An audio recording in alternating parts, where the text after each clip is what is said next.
আজকে চলে আসছে আমরা পুরানো টাকার মার্কেটে। এই পুরানো টাকার মার্কেটে আপনারা পুরান টাকা দিয়ে সেটা নতুন টাকা নিতে পারেন, আবার চাইলে নতুন টাকাও কিনে নিতে পারেন। আপনাদের একটা জিনিস দেখাবো আজকে, এত পুরানো টাকা যা আমাদের বাংলাদেশে এখন খুঁজে পাওয়া যায় না। এই যে কয়েনগুলো দেখেন, এই কয়েনগুলো দেখাও, এই যে কয়েনগুলো, এইগুলো কিন্তু বাইরের কয়েন, ঠিক আছে? এই কয়েনগুলো বাইরের, আর যে আমাদের বাংলাদেশের কয়েনগুলো, এই যে এইগুলো হচ্ছে আমাদের বাংলাদেশ। এই যে লাল টাকা, ঠিক আছে? এই লাল টাকা কিন্তু অনেকে বলছে এই লাল টাকার ভিতরে নাকি অনেক দামি, ঠিক আছে? এই লাল টাকা এই জায়গায় অ্যাভেলেবেল পড়ে রয়েছে, দেখেন লাল টাকাগুলো দেখেন, লাল টাকাগুলো অনেক পড়ে রয়েছে। এই জায়গায় আছে 50 পয়সা, এটা কিন্তু 50 পয়সা, ঠিক আছে? এরপরে আছে আরও আছে, এটা কত? 10 পয়সা, এটা 10 পয়সা। এরপরে আছে আরও অনেক আছে, এই জায়গায় এই যে 25 পয়সা আছে, 25 পয়সা।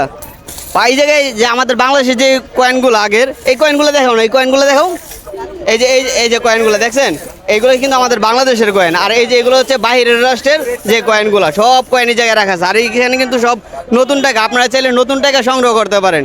যে এই জায়গায় আমরা কিন্তু আসছি চট্টগ্রাম থেকে নতুন টাকা এমনি মার্কেটটা দেখানোর জন্য। এই জায়গার যে মার্কেটটা নতুন টাকা আপনারা কীভাবে নেবেন, কোথা থেকে নেবেন, গুলিস্তান আইসে সেরা এই যে এই দেখছেন সবাই কিন্তু নতুন টাকা নিয়ে বসে আছে শুধু বিক্রি করার জন্য। আপনি চাইলে আইসা কিনে নিতে পারেন। মামা 2 টাকা নোট কত করে? 320 টাকা করে নতুন টাকা। আমার কাছে এত টাকা নাই ভাই, তার জন্য আমি কিন্তু 2 টাকা নোট নিতেছি, ঠিক আছে? তো 2 টাকা নোট 2 বান্ডিল আমার দেন তো। 2 টাকা নোট আমি 2 বান্ডিল নিব, কারণ 320 টাকা করে এই জায়গায় ওনারা বসছে। এই যে আমি কিন্তু 2 বান্ডিল অলরেডি নিয়ে নিয়েছি, 2 বান্ডিল 320 টাকা করে, ঠিক আছে? 640 টাকা, 640 টাকা দিয়ে নিয়ে এসে এইটাতে আমি কী করবো আপনারা নেক্সট ভিডিওতে দেখতে পারবেন। টাকা দেওয়া আমার অলরেডি শেষ। আমরা এখন এই যে মার্কেটটা দেখাবো আপনাদেরকে, এদিকে আসেন। এই যে সব পুরান টাকা, এই যে পুরান টাকাগুলো দেখতেছেন, এই টাকাগুলো দিয়ে সেটা কিন্তু নতুন টাকা নিয়ে গেছে। কতগুলো পুরান টাকা দেখছেন? আর এই পাশে সব নতুন টাকা, সবাই বসে আছে ব্যবসা করার জন্য। এই জায়গায় যেরকম মার্কেটে মানুষের কাপড় চোপড় নিয়ে বসে থাকে বিক্রি করার জন্য, তারা কিন্তু টাকা পয়সা নিয়ে বসে আছে যে টাকা বিক্রি হয়, ঠিক আছে? কীভাবে বিক্রি হয় আমি বলি। যখন আপনি শখ হয়েছে নতুন টাকা নেবেন, নতুন টাকা নেওয়ার পরে আপনি যে 1000 টাকা দেবেন, 1000 টাকায় কত টাকা পাবেন? আর মোট 1000 টাকা যদি আপনি নতুন টাকা নিতে চান, তাহলে অবশ্যই আপনাকে 1400 টাকা বা 1350 টাকা দিতে হবে। কারণ এটা তারা একটা বসে, তাদের একটা পরিশ্রম আছে। তারা এই জায়গায় বসে রয়েছে, শুধু শুধু বসে রয়েছে না, তাদেরকে তো আপনি 1 টাকা দিবেন না। তাই এই টাকাগুলো নিয়ে বসে রয়েছে। আপনারা যখন টাকাগুলো চেঞ্জ করে নেবেন, তখন কিন্তু আপনি 1000 টাকায় 1300 টাকা বা 1350 টাকা দিতে হবে। আর ঈদের সময় তো আরও বেশি দিতে হয়।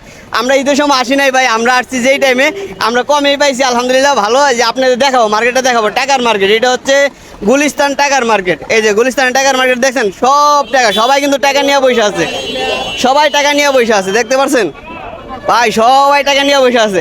আপনার যদি নতুন টাকা লাগে অবশ্যই চলে আসবেন, আইসা এই জায়গা থেকে নিয়ে যাবেন। আমরা কিন্তু চট্টগ্রাম থেকে আসছি, কত দূরের থেকে আসছি, আইসা এই জায়গায় কিন্তু আমরা 2 টাকার নোট নিয়েছি, ঠিক আছে? 2 টাকার নোট আমাদের কাছে এত টাকা ছিল না, তাই আমরা 2 টাকার নোটগুলো নিয়েছি। তো এই যে এই গুলিস্তান মোড়ে চলে আসবেন, এই পাশে হচ্ছে এটা মোড়, আর ওই পাশে হচ্ছে বাইতুল মুকাররম।